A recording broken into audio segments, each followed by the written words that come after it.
आभा क्या हुआ? माँ देर से लौटते समय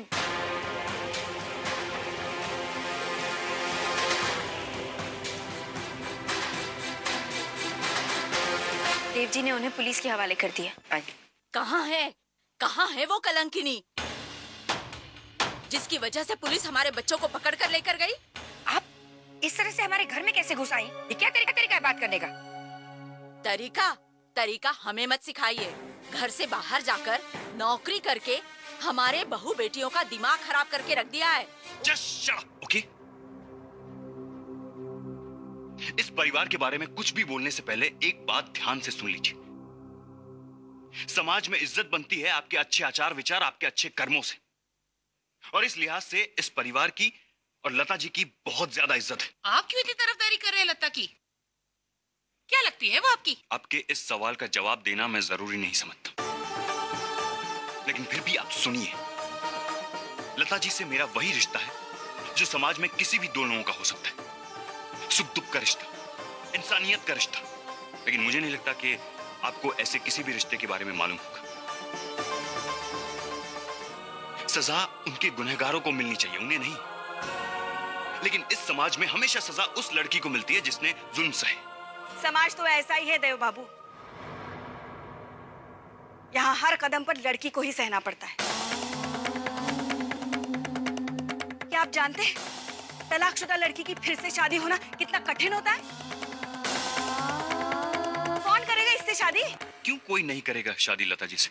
अच्छा मैं आपसे पूछती हूँ, जो आप इतनी बड़ी बड़ी बातें कर रहे हैं ना, आप बताइए क्या आप करेंगे लता से शादी?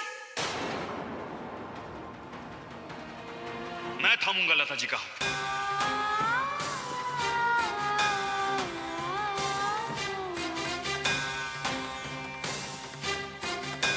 अगर आप लोगों को और लता जी को कोई ऐतराज नहीं है तो मैं उन्हें अपनाने के लिए तैयार हूं, और मुझे जवाब की कोई जल्दी नहीं है। जब तक लता जी किसी निर्णय पर नहीं पहुंच जाती, मैं इंतजार करने के लिए तैयार हूं। मैं जवाब का इंतजार करूंगा।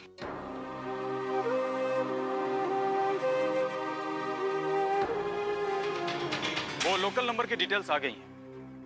वो कॉल स्वर्ण भवन के पास से ही था। ये एक अहम सबूत था, और वो भी मिस्टर विमल के खिलाफ ही निकला। अब तो मिस्टर विमल को कम से कम 7 साल की सजा तो होगी ही। मिस्टर करण, आपके भाई को बेल तभी मिल सकती है जब ये केस मिस लता वापस ले लें, वरना बहुत मुश्किल हो जाएगी। लता से कहूँ अपनी कंप्लेंट वापस ले। लता को मनवा लो अपना बयान वापस लेने के लिए। मैं तुम्हारे आगे विनती करती हूँ बेटा। बेटा, विमल की जिंदगी और आसमी का भविष्य सिर्फ तुम्हारे हाथों में है। अरे लता बेटा, बहुत अच्छा लड़का चुना है तुमने। हाँ दीदी, मैं तो कहती हूँ इतना अच्छा लड़का ढूंढने से भी नहीं मिलता। इससे पहले कि वो पलट जाए जल्दी से हाँ कर दीजिए, है ना? लोगों का मुंह भी बंद हो जाएगा। शांत हो जाइए भाभी, ऐसे कैसे शादी करें हम? उस लड़के के बारे में हमें कुछ भी मालूम नहीं। हम माना कि वो भला लड़का है, लेकिन उसका खानदान क्या है, कहाँ रहता है, कहाँ है उसका घर, उसके घर में कौन लोग रहते हैं, कुछ भी पता नहीं। अभी भी आपको घर देखना है? दीदी, इतना सब कुछ होने के बाद तो लता को किसी महिला आश्रम में भी जगह नहीं मिलेगी। अगर आपको लता की शादी नहीं करनी है ना, तो उसे किसी रिश्तेदार के यहाँ भेज दीजिए। हाँ, अगर फिर से इसने आत्महत्या करने की कोशिश की तो पुलिस का फंदा हमारे गले में पड़ जाएगा। हाँ। नहीं मामी जी, अब ना मैं खुदकुशी करूंगी, हाँ ना ही कहीं जाऊंगी। मैं अपनी लड़ाई खुद लड़ूंगी।